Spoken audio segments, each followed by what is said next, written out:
शरीर की थकान को दूर करने के लिए या फिर हमारे शरीर में जब वाइटल एनर्जी की जो कमी होती है, कम हो जाती है, तो उसको फुलफ़िल करने के लिए स्लीप सफिशिएंट है क्या? नहीं, बिकॉज़ जब हम सोने जाते हैं तो हमें बहुत कम मात्रा में हमें एनर्जी यूज़ होते हैं हमारे।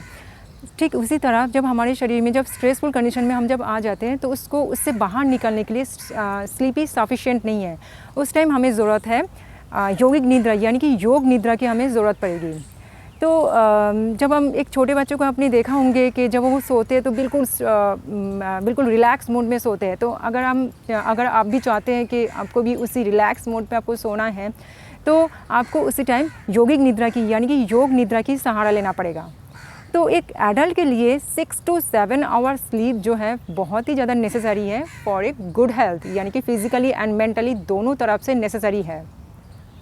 तो जब हम सोने जाते हैं तो स्ट्रेस को बिल्कुल भी उस टाइम अलाउ ना कीजिए। अगर आप खुद को लगता है कि मैं अब स्ट्रेस फील कर रहे, आप खुद को भी अब उस टाइम स्ट्रेस फील करते हैं, तो आप कुछ प्राणायाम कीजिए, कुछ डीप ब्रीदिंग एक्सरसाइज कीजिए, मेडिटेशन कीजिए, चैंटिंग कीजिए, जिससे आपको काफ़ी हद तक आपको रिलीफ मिलेगा।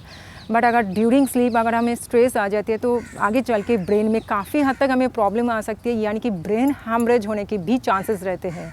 इसलिए ड्यूरिंग स्लीप स्ट्रेस को बिल्कुल भी अलाउ ना करें और खुद को भी स्ट्रेस से खुद को भी बचाइए।